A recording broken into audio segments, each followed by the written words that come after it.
Nagbabalik po ang News at 1. Balikan po muna natin ang aming kasamang si Elena mula po sa Palasyo ng Malacanang para po sa iba pang karagdagang balita kaugnay ng issue kay Napoles at sa ASEAN Navy na naganap po kanina. Elena?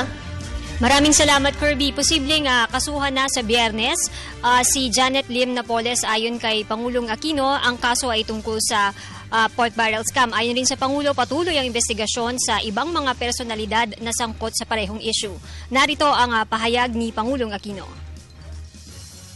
Sir, when can we expect the filing of charges against Mrs. Napoles in relation to the pork scam? In the first charges with regards to this issue, I understand will be filed not later than Monday. There is a possibility it can be filed by Friday. I will be given, as I promised you all, a briefing on what the lawyers call the theory of the case, the evidence that supports the theory of the case. Yung theory is what transpired. No? Evidence is what proves that this thing that we allege transpired happened. Then, pati analysis rin of possible defenses that can be brought to the fore. So, a complete briefing sometime this week.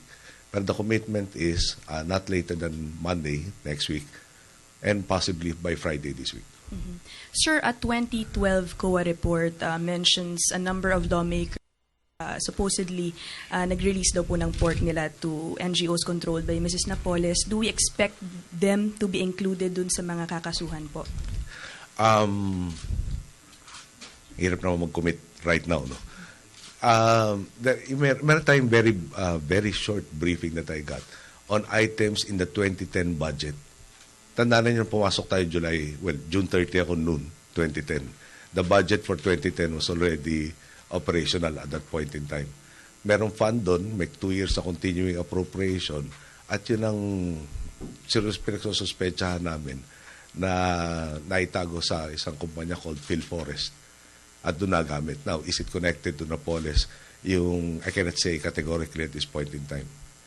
And baka we will be talking less and less because we will be filing more and more cases about this particular issue. Including lawmakers, or definitely those released? If I can go back to my initial statement, i-brief tayo. Kahirap naman na sabihin ko may kaso by Friday or Saturday na final na hindi pa ako na-brief na tapos specify kung sino i-charge.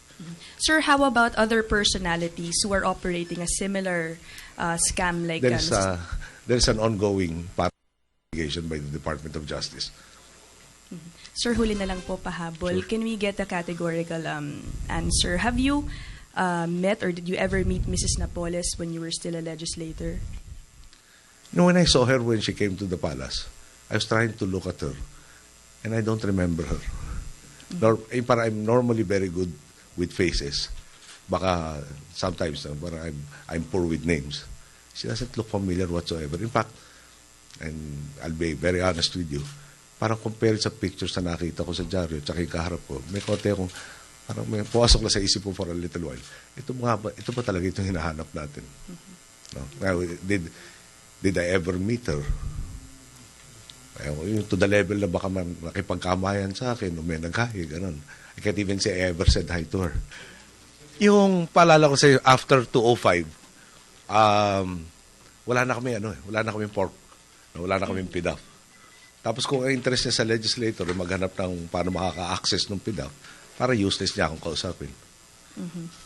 But even having said that, I tried to research in my mind if I ever came across her or even heard of her name. And I hope I'm not turning senile, but I don't recall any incident. Ang ambush interview na ito, Kirby, ay naganap matapos magbigay ng speech si Pangulong Aquino sa pagtitipon ng mga Navy Chief ng Association of Southeast Asian Nations. Ang Pilipinas ang host ngayon ng ASEAN Navy Chief na meeting na ito. 3 araw ito at matatapos bukas.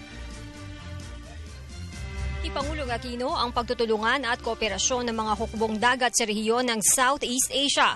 Humarap ang Pangulo sa mga bisitang Navy Chief mula Timog Silangang Asya sa pangalawang araw ng ASEAN Navy Chiefs Meeting sa Pilipinas.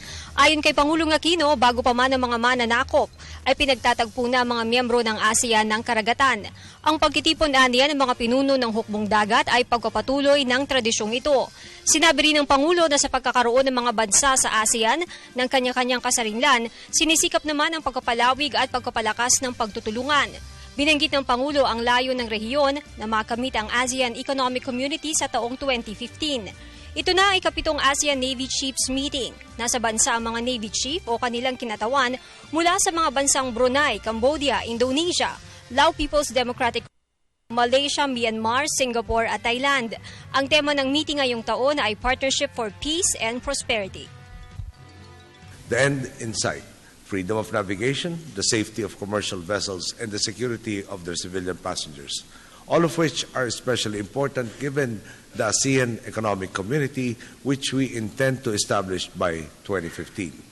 This is precisely what all of us here want to ensure, and it gives me great optimism that all of you are here to talk and listen to each other about how we can better pursue these goals. I trust that this meeting will lead to the mutual enrichment of our navies, to the sharing of vital lessons in accomplishing missions, whether this be maritime patrols, search and rescue operations, or the interdiction of pirates and other security threats. All towards the creation of an ASEAN environment more secure than ever before. While the stories of cooperation between our peoples through the centuries already fill the pages of our history books, I am hopeful that together, through meetings such as this, we can extend those narratives and write even more chapters about how we have worked together to sustain a peaceful and prosperous ASEAN region. Perhaps I can leave you with one thought. Communication leads to cooperation, which enhances stability for the region, leading to prosperity for all. Thank you, and may you all have a fruitful meeting. At yan ang ating balita mula dito sa Malacanang. Sa tulong ng RTVM, ako si Elena Luna para sa Telebisyon ng Bayan. Maraming salamat, Elena.